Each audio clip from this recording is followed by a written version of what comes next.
बिस्मिल्लाहिर्रहमानिर्रहीम। हाफिज़ा निदा टीवी के मुअज़्ज़ज़ देखने और सुनने वालों, अस्सलामु अलैकुम। आज की जो मेरी वीडियो है उसका मौजू है कर्ज़दार और 1000 अशरफियाँ। बनी इसराइल के एक शख्स को 1000 अशरफियों की ज़रूरत पड़ी तो वो किसी के पास गया।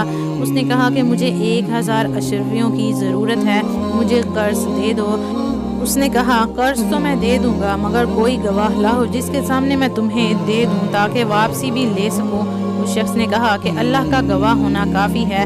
कर्ज देने वाले ने कहा कि चलो कोई ऐसा शख्स ही ले आओ जो तुम्हारी ज़मानत ले सके।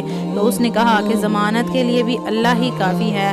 कर्ज देने वाले ने कहा कि आपने ठीक कहा कि ज़मानत के लिए खुदा ही काफ़ी है। ये कहकर उसने 1000 अशरफियाँ उसको दे दी।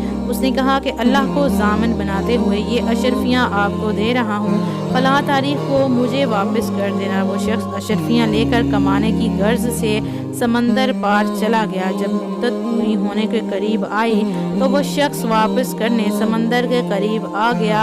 वो किसी कश्ती का इंतज़ार करने लगा मगर कोई कश्ती उसे ना मिल सकी और कश्ती मिलने के कोई भी आसार नज़र नहीं आ रहे थे और इधर मुद्दत पूरी होती जा रही थी। जब उस शख्स को कोई भी हल ना मिला तो उसने एक लकड़ी ली, उसमें सुराख किया, उसमें सुराख करके उसमें अशरफियाँ डाल दी और साथ ही कर्ज देने वाले के नाम एक खत लिखकर उसमें डाल दिया और सुराख को अच्छी तरह बंद करके उस लकड़ी को समंदर में डाल दिया और कहा, ऐ अल्लाह तू अच्छी तरह जानता है मैंने तेरी ज़मानत पर फलां शख्स से ये अशरफियाँ ली थी और वह शख्स तेरी ज़मानत पर देने को राज़ी हो गया था।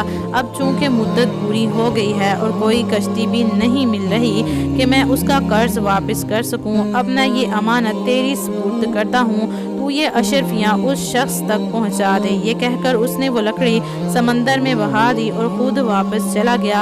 उधर वो कर्ज देने वाला इस उम्मीद पर साहिल के करीब आया कि शायद वो सौदागर उसका कर्ज लेकर आया हो। उसने देखा कि यहाँ कोई भी कश्ती समंदर पर नहीं है मगर एक लकड़ी बहती हुई आ रही है। जब वो लकड़ी किनारे तक आ गई तो वो उसे उठाकर जलाने की खातिर घर ले आया। जब उसे काटा तो उसमें से 1000 अशरफियाँ और एक खत निकला जो उसके नाम था। एक मुद्दत के बाद जब वो सौदागर वापस आया ये सोचकर कि पता नहीं वो लकड़ी उसको मिली भी होगी कि नहीं, वो 1000 अशरफियाँ लेकर उस कर्ज देने वाले के घर गया और उससे बोला कि अल्लाह की कसम मैं तुम्हारा कर्ज लेकर साहिल तक आ गया था मगर कोई भी कश्ती ना मिली जिसके ज़रिए मैं पार आ जाता। अब मैं आया हूँ तो ये अपना कर्ज वापस ले लो।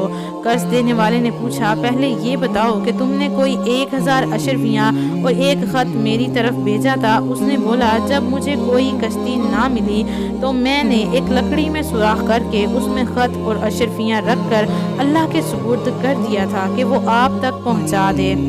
तो कर्ज देने वाला बोला, सुन लो वो लकड़ी मुझ तक पहुंच गई थी और मेरा सब माल मुझे मिल चुका है, अब तुम ये अशरफियाँ वापस ले जाओ। मोहतरम अजीज़ो, इस वाक़े में हमें ये सबक मिलता है कि नीयत साफ़ मंजिल आसान। मालूम हुआ कि देने वाले की नीयत दुरुस्त हो तो अल्लाह ताला कोई ना कोई सबब पैदा फरमा देता है। अल्लाह ताला हमें आसानियाँ अता फरमाए और मजबूरन अगर कभी कर्ज लेना भी पड़ जाए तो उसे अपने वक्त पर उतार देने की हिम्मत और तौफीक अता फरमाए, आमीन। वीडियो अच्छी लगी हो तो वीडियो को आगे शेयर कर दे, सदका जारिया समझकर। मुझे दीजिए इजाज़त। अल्लाह पाक आप सबका हाफिज़ व निगहबान। हंसते रहिए, हमेशा मुस्कुराते रहिए।